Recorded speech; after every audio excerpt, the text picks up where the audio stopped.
is this stuff? It's a kind of pate. For, rich cats and dogs. Oh, they rich cats and dogs? Are you kidding me? No! I'm a gourmet! Oh, and while you're at it, try this. Taste it! Taste it!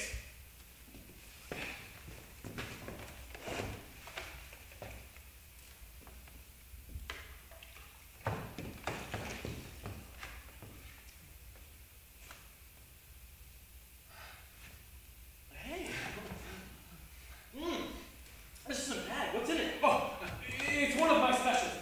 Bird seed soup with broth from frozen rabbit eggs. Oh! Bird seed soup with rabbit eggs? Are you kidding me? No, it's a Chinese delicacy. Well, over there they call it consomme wonton dim sum hang yang lo. Oh yeah, when Nixon went to China, he was nuts about it. I'm never going back to America. I'm gonna stay here and eat this soup forever. It's in the tapes.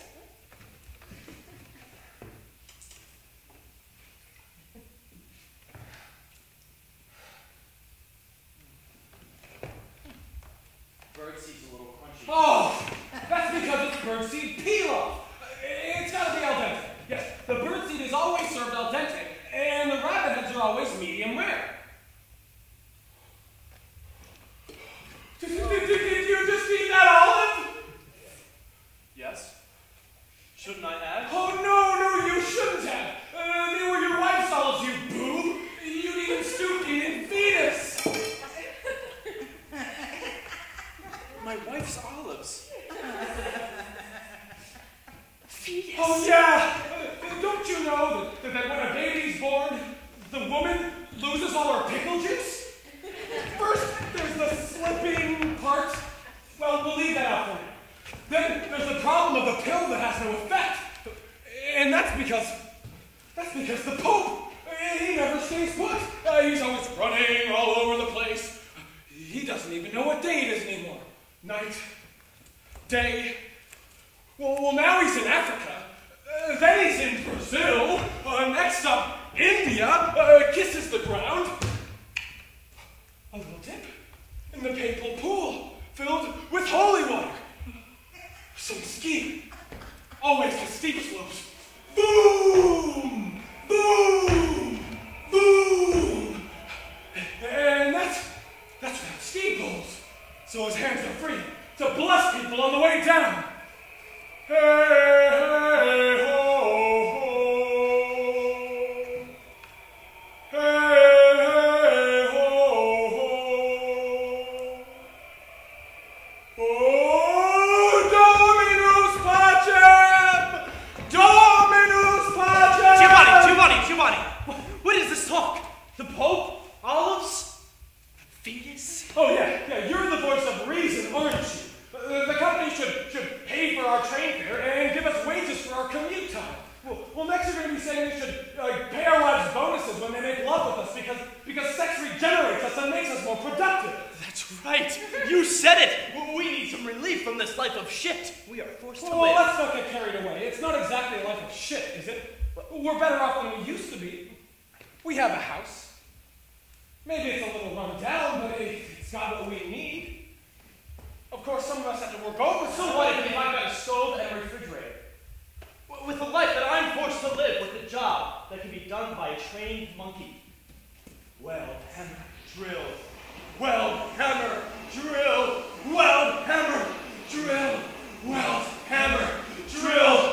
Weld, hammer, drill. Weld, hammer, drill. Weld, hammer, drill. Weld, faster! For God's sake, look what you got me doing. You're making me crazy too. No, I'm not the one who makes me crazy. It's the way we live.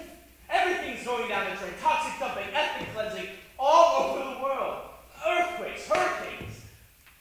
The Pope. Yeah. Staring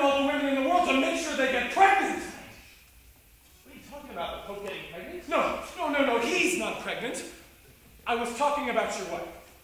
What's my wife got to do with the Pope? Oh, so you're pretending you don't know about it? No, it's just that I don't know. What's the story with the Pope? Listen, if you spend less time stirring things up around work and paid more attention to your wife, maybe you know what she dreams about at night when the Pope comes to her and says, "Don't take the pill for Christ's sake." Actually, Margarita doesn't take the pill. So you know? Well, who told you? Who do you think told me? She doesn't take the pill because she can't have babies. And she can't have babies because she's got a malformation in whatchamacallit. No, you're the one with the malformation in your head. Your wife is very healthy and has no problems having babies. In fact, she's having one. Having a baby? What? Now! In fact, she could be giving birth this minute. 5 months premature. 5 months premature? Are you kidding me? But she doesn't have a belly. Well, she doesn't have one because she tied it up, and then Antonia untied it, and a belly big enough to be 9 months, maybe even 11. Giovanni, are you serious? My wife, if you must know, took her in an ambulance to the hospital because she just about gave birth to the kid here on the floor. Here on the floor? Her water broke right here. I cleaned it up myself. You cleaned up my wife's water? Well, it wasn't exactly water. Pickle juice. With a few olives in it. The ones you just ate. No, Giovanni, tell me where my wife is. I told you she's at the hospital. Which hospital? Well, who knows? Maybe if you made reservations a month ago like you're supposed to, we know. But no, now the baby's going to be born in the car. Poor kid in the middle of all this. Giovanni, stop this talk. Tell me where my wife is or I'll punch you out. Hey, calm down. I already told you that I don't know. No. Maybe they went to the gynecological place. The gynecological place? Yeah, that's where they do the premature baby transplants. The premature baby transplants? Where have you been living? At the gynecological place, there's a machine with a tank full of oxygen. They take women with a baby that's 4.5, even 5 months premature. Then they take another woman to be the second mother. They do a cesarean. They take the baby, put it in a new belly, then suck in the placenta and everything, and then 4 months later, a fish. Oh, Giovanni, come on. I don't give a damn about your baby transplants or your cesareans. I want to know where my wife is, so let's get a telephone book and find this hospital. But I don't have a phone. What would I do with the phone book? Read up on who lives in the neighborhood? All right, fine. There's a telephone downstairs in the bar. Maybe they have one there. No, I just remembered. It's next to the new mall. The new mall? Why so far away? Well, I told you it's the only place where they do the transplants. They'll find another woman, a healthy woman, who happens to be nearby. Another woman? Antonia! Oh, she'll be right there. She'll be the first one they ask. And she's just crazy enough to do it, too. My wife is going to have a transplant and come home pregnant. Quick, let's go.